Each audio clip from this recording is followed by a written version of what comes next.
अब हम आपको पटना में आज हुई विपक्षी नेताओं की बैठक का एक ब्लैक एंड व्हाइट विश्लेषण दिखाएंगे। आज भारत की 15 विपक्षी पार्टियों के नेता मोदी को हराने की रणनीति बनाने के लिए एक साथ बैठे, लेकिन इस बैठक में सहमति कम हुई और असहमति ज्यादा हुई। यह बैठक लगभग 3 घंटे तक चली और इस बैठक में कुल मिलाकर 15 विपक्षी पार्टियों के बड़े बड़े नेता शामिल हुए। इनमें कौन कौन शामिल हुआ देखिए। इनमें जेडीयू से बिहार के मुख्यमंत्री नीतीश कुमार थे, वो तो होस्ट थे क्योंकि यह बैठक पटना में हो रही थी। उनके पार्टनर आरजेडी से लालू प्रसाद यादव और उनके पुत्र और deputy chief minister Tejashwi Yadav थे। कांग्रेस पार्टी से राहुल गांधी और कांग्रेस अध्यक्ष मल्लिकार्जुन खड़गे थे। टीएमसी से पश्चिम बंगाल की मुख्यमंत्री ममता बनर्जी थी। आम आदमी पार्टी से अरविंद केजरीवाल और भगवंत मान थे। एनसीपी से शरद पवार और उनकी पुत्री सुप्रिया सुले थी। शिवसेना उद्धव बालासाहब ठाकरे से उद्धव ठाकरे और उनके बेटे आदित्य ठाकरे थे। डीएमके से तमिलनाडु के मुख्यमंत्री और के करुणानिधि के पुत्र एमके स्टालिन थे। झारखंड मुक्ति मोर्चा से झारखंड के मुख्यमंत्री हेमंत सोरेन थे। समाजवादी पार्टी से अखिलेश यादव थे। जम्मू कश्मीर की नेशनल कॉन्फ्रेंस पार्टी से उमर अब्दुल्ला और वहां की पीडीपी से महबूबा मुफ्ती। सीपीआई से पार्टी के जनरल सेक्रेटरी डी राजा थे और सीपीएम से पार्टी के जनरल सेक्रेटरी सीताराम येचुरी थे। और विपक्ष की इस बैठक में लेफ्ट पार्टी सीपीआई-एमएल के नेता भी शामिल हुए। यानी कुल मिलाकर आप कहें तो ज्यादातर सब पार्टियों को कवर कर लिया। जो नेता और जो पार्टियां इस बैठक में नहीं आए उनके नाम भी देख लीजिए। इनमें सबसे बड़ा नाम है मायावती का। मायावती इस बैठक में नहीं आई। उत्तर प्रदेश की राष्ट्रीय लोक दल पार्टी के अध्यक्ष जयंत चौधरी इसमें नहीं आए। उड़ीसा के मुख्यमंत्री नवीन पटनायक नहीं आए। पूर्व प्रधानमंत्री और कर्नाटक में जेडीएस के नेता एचडी देवेगौड़ा नहीं आए। तेलंगाना के मुख्यमंत्री के चंद्रशेखर राव नहीं आए और आंध्र प्रदेश के मुख्यमंत्री वाईएसआर जगनमोहन रेड्डी भी इस बैठक में नहीं आए। इन नेताओं को भी नीतीश कुमार ने इस बैठक में आने का निमंत्रण भेजा था, लेकिन ये नेता इस बैठक में शामिल नहीं हुए। तो विपक्ष भी अब 2 हिस्सों में बंट गया है। एक हिस्सा वो है उस विपक्ष का जो इस वाली एकता मंच के सदस्य नहीं है और दूसरा वो है वो 15 पार्टियां जो इस एकता मंच के सदस्य हैं। इस बैठक का मकसद था अगले साल होने वाले लोकसभा चुनाव से पहले विपक्ष को नरेंद्र मोदी के खिलाफ एकजुट करना। लेकिन क्या आप जानते हैं कि इस बैठक में असल में हुआ क्या हुआ? इसका बिल्कुल उलट। इस बैठक में इन तमाम विपक्षी नेताओं के बीच अलग अलग मुद्दों पर सहमति नहीं बल्कि झगड़ा हो गया और यह झगड़ा इतना बढ़ गया कि अरविंद केजरीवाल इस बैठक के बाद हुई संयुक्त प्रेस कॉन्फ्रेंस में शामिल ही नहीं हुए। उन्होंने आने से इनकार कर दिया। आम आदमी पार्टी और केजरीवाल का कहना है कि जब तक कांग्रेस पार्टी दिल्ली में केंद्र सरकार द्वारा लाए गए अध्यादेश के खिलाफ उनका समर्थन नहीं करेगी, तब तक अरविंद केजरीवाल अब विपक्ष की किसी भी बैठक में हिस्सा नहीं लेंगे। यानी केजरीवाल ने अब विपक्ष के इस मंच का बहिष्कार कर दिया है और उन्होंने कह दिया है कि या तो अध्यादेश के मामले पर आप पहले हमारा साथ दीजिए, नहीं तो हम आपके पास अब नहीं आएंगे। दूसरी तरफ उमर अब्दुल्ला ने भी अनुच्छेद 370 हटाने का समर्थन करने के लिए अरविंद केजरीवाल के प्रति नाराजगी जताई। तो देखिए इसमें हुआ क्या। अरविंद केजरीवाल जब वहां पर गए तो उन्होंने इस पूरे बैठक को इस तरह बना दिया जैसे ये पूरी की पूरी बैठक ये सारे नेता एक ही मुद्दे पर चर्चा करने के लिए आए हैं और वो ये कि आम आदमी पार्टी की सरकार के खिलाफ दिल्ली में जो केंद्र सरकार अध्यादेश लाई है उस पर पहले सहमति होनी चाहिए और सारे विपक्षी नेताओं को अरविंद केजरीवाल की मदद करनी चाहिए। केजरीवाल का एजेंडा ये था। उसके बाद बाकी के नेताओं ने केजरीवाल को समझाया कि देखिए ये जो बैठक है ये आपके एजेंडे के लिए नहीं बुलाई गई है, ये आपके अध्यादेश पर बुलाई नहीं गई है, इसका मकसद कुछ और है। इसका मकसद है विपक्ष की एकता और आप जो बात कह रहे हैं इसके बारे में हम बाद में चर्चा कर लेंगे। लेकिन केजरीवाल नहीं माने। उन्होंने कहा नहीं, पहले आप इस पर बात कीजिए, इस पर पूरे विपक्ष को इकट्ठा कीजिए। उमर अब्दुल्ला ने केजरीवाल से ही सवाल किया कि जब अनुच्छेद 370 कश्मीर से हटाया जा रहा था तब केजरीवाल कहां थे?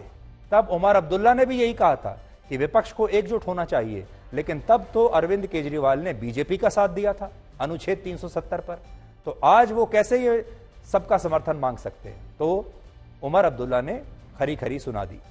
ममता बनर्जी ने यह पूछ लिया कि अगर कांग्रेस उनके साथ है तो फिर पश्चिम बंगाल में उन्हीं की सरकार के खिलाफ कांग्रेस पार्टी विरोध प्रदर्शन क्यों कर रही है? तो देखिए, पहला झगड़ा तो आम आदमी पार्टी और बाकी पार्टियों के बीच हुआ।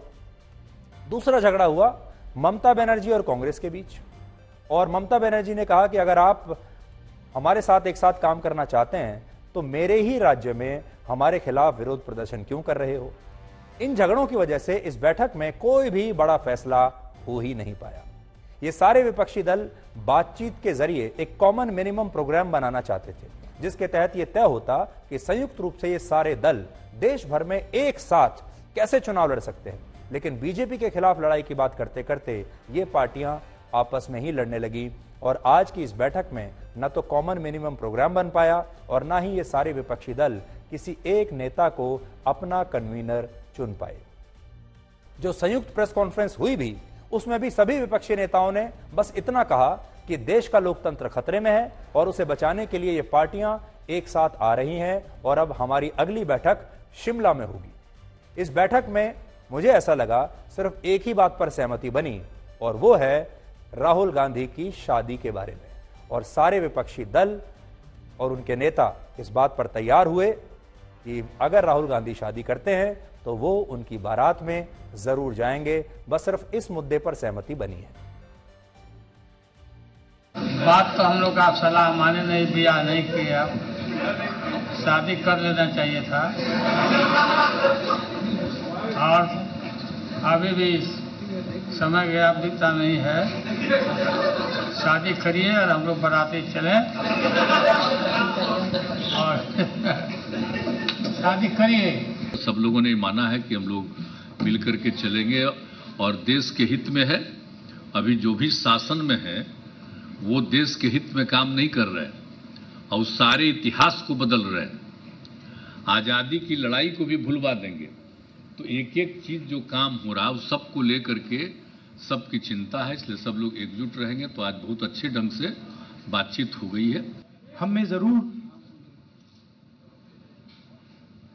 थोड़ी थोड़ी डिफरेंसेस होंगी, मगर हमने ये निर्णय लिया है कि हम एक साथ काम करेंगे, फ्लेक्सिबिलिटी के साथ काम करेंगे और जो हमारी विचारधारा है जिसको हम शेयर करते हैं उसकी हम रक्षा करेंगे। जितना भी तानाशाही बीजेपी गवर्नमेंट कानून ले आएंगे, जो काला कानून, हम लोगों ने एक साथ में मिलके वो काला कानून का खिलाफ में हम लोग लड़ाई करेंगे। हम ये सारे वो विपक्षी दल हैं जो मुफ्त बिजली देने की राजनीति करते हैं, मुफ्त पानी देने की राजनीति करते हैं, लोन माफ करने की राजनीति करते हैं। लेकिन आज इनकी प्रेस कॉन्फ्रेंस में 2 बार बिजली भी चली गई थी। अब मान लीजिए अगर ये सारे विपक्षी दल इसी तरह एकजुट हो जाते हैं और मिलकर चुनाव लड़ते हैं तो क्या होगा? आंकड़ों की मदद से आपको बताते हैं क्या होगा। मौजूदा लोकसभा में इन सभी 14 विपक्षी दलों के सिर्फ 132 सांसद हैं और लोकसभा में इनका कुल शेयर जो है वो 24% का है, जबकि बीजेपी के अकेले लोकसभा में 303 सांसद हैं और उसका लोकसभा में कुल शेयर जो है वो 55% से ज्यादा है। तो बीजेपी है 55% और विपक्षी दल सब मिलाकर हैं 24%। दूसरा, अगर ये विपक्षी दल एक साथ हो गए तो भी गठबंधन में लोकसभा का चुनाव लड़ने से इन पार्टियों को ज्यादा फायदा नहीं होगा। इन 14 विपक्षी दलों का गठबंधन 4 राज्यों में ही प्रभावी साबित हो सकता है। कौन से 4 राज्य हैं? महाराष्ट्र, उत्तर प्रदेश, बिहार और जम्मू कश्मीर। इन राज्यों में अगर कांग्रेस पार्टी क्षेत्रीय दलों के साथ मिलकर चुनाव लड़ती है तो यह गठबंधन कुछ प्रासंगिक हो सकता है, लेकिन बाकी राज्यों में इसका कोई ज्यादा महत्व नहीं बचेगा। इसके अलावा इन 4 राज्यों में भी बीजेपी को उत्तर प्रदेश में विपक्ष के इस गठबंधन से कोई परेशानी नहीं होगी, लेकिन महाराष्ट्र और बिहार में बीजेपी को इससे नुकसान हो सकता है। 2019 के लोकसभा चुनाव में उद्धव ठाकरे की पार्टी ने 18 और बिहार में नीतीश कुमार की जेडीयू ने 16 सीट जीती। इन सीटों पर इस गठबंधन का असर पड़ सकता है, यानी कायदे से यह गठबंधन महाराष्ट्र और बिहार में ही प्रभावी रहेगा। एक और चुनौती है कि 2019 के चुनाव में बीजेपी ने जो 303 सीटें जीती उनमें से 224 सीट ऐसी थीं जहां बीजेपी को 50% से ज्यादा वोट मिले थे। यानी ये वो सीटें हैं जहां विपक्ष मिलकर भी बीजेपी को हरा नहीं पाएगा, क्योंकि बीजेपी के वोटों की संख्या बहुत ज्यादा है, लीड बहुत ज्यादा है। देश में आखिरी बार कांग्रेस पार्टी को इससे ज्यादा वर्ष 1984-85 के लोकसभा चुनाव में 293 सीटों पर 50% से ज्यादा वोट मिले थे, लेकिन अब यह बहुत पुरानी बात हो गई। इसके अलावा विपक्ष के इस गठबंधन का मध्य प्रदेश, राजस्थान, गुजरात, हरियाणा, छत्तीसगढ़, उत्तराखंड और हिमाचल प्रदेश में कोई प्रभाव नहीं होगा।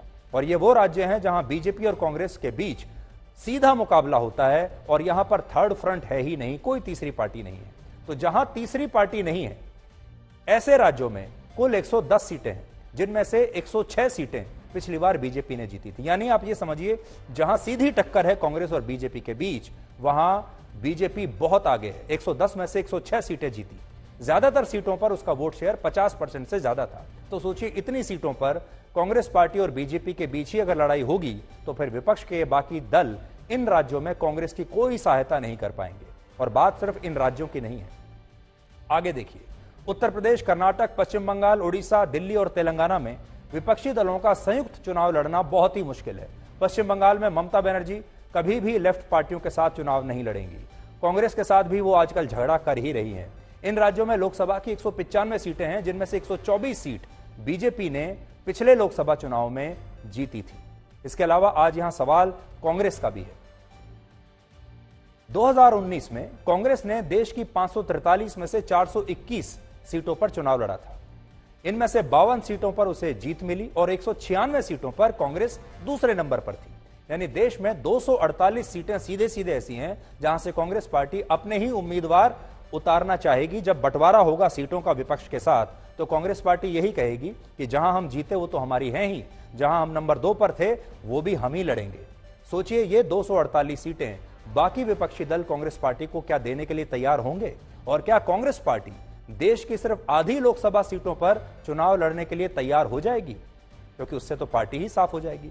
इतनी कम सीटों पर कांग्रेस ने आज तक लोकसभा का चुनाव नहीं लड़ा, तो आगे कैसे लड़ेगी?